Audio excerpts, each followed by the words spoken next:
এখন পর্যন্ত মিয়ানমার সরকারের সাথে বাংলাদেশ সরকারের কোনো আলাপ হয় নাই। মিয়ানমার সরকারের সাথে আমরা আলাপ করছি, সেটা তো মালয়েশিয়া থেকে উনি বলেছেন, কিন্তু এটা অবশ্যই আমাদের যদি রোহিঙ্গা নেওয়ার থাকে সেটা তো repatriation is our first priority. তো সেটা যদি হয় সেটা অবশ্যই আমরা সাধুবাদ জানাবো এবং এটা অত্যন্ত ভালো একটা সুসংবাদ হবে। কিন্তু আমরা মিয়ানমারের সাথে যোগাযোগ করছি, এখনো কোনো ডেফিনেট কিছু আমরা জানি না। ভারতের কারাগারে অনেকগুলো বাংলাদেশি আটক এবং মিয়ানমারেও অনেকগুলো জেলে আটক আছে বাংলাদেশে, এদেরকে ফেরানোর কোনো উদ্যোগ কি আপনারা নিচ্ছেন? অবশ্যই উদ্যোগ নিচ্ছি। আমরা কিছুদিন আগে মিয়ানমারের কথাটা আগে বলি। আমাদের বিজিবি প্রধানের সাথে আমরা মিটিং করেছি, আমি আমার পররাষ্ট্র সচিব সহ আমরা মিটিং করেছি যে ওখানে ওনারা আরাকান আর্মির সাথে যোগাযোগ করে যেসব জেলে ভাইরা আমরা ওখানে আটকা পড়ে বিভিন্ন পর্যায়ে আছে, আরাকান আর্মিতে কেউ ধরা পড়ে, কেউ আবার বিভিন্ন জায়গায় ছড়িয়ে পড়ে, তাদেরকে ফেরত আনার কি ব্যবস্থা, এটা প্রসেসটা একটু কমপ্লিকেটেড। AKS অর্জন করলো গিনেস ওয়ার্ল্ড রেকর্ডস।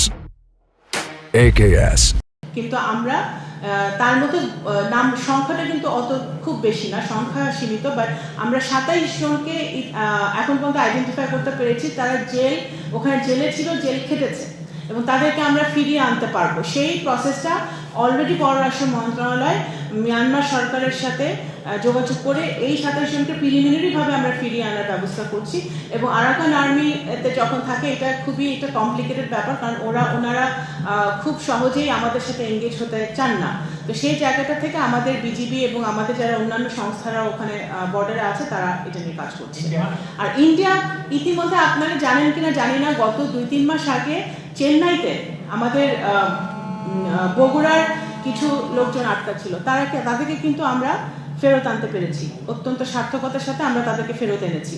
এবং যারা এই আমাদের ভারতের সাথে বা অন্যান্য দেশের সাথে যে দেশেই আমাদের নাগরিকরা থাকুক না কেন, যে অবস্থায় তাদেরকে ফিরিয়ে আনার আমাদের প্রক্রিয়া চলছে।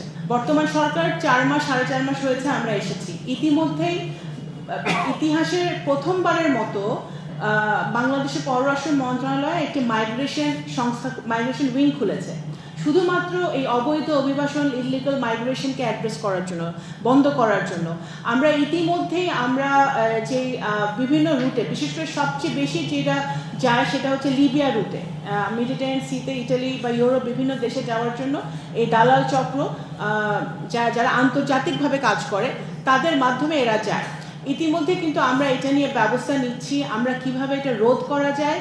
তৃণমূলে আমরা 64টা জেলার আমাদের যারা জেলা প্রশাসক আছে, ডিসিরা আছে, তাদেরকে আমরা এঙ্গেজ করছি, যাতে তারা তৃণমূলে থেকে যে এই অ্যাওয়ারনেস বিল্ডিংটা করে যে কোনোভাবে কোনো অবৈধভাবে যেন আমাদের বাংলাদেশিরা না যায়, সেই ব্যবস্থাটা আমরা করছি। এবং আমরা ওই সকল দেশের সরকারের সাথে কথা বলে এটা কিভাবে আমরা রোধ করতে পারি সেই কাজ আমরা করছি।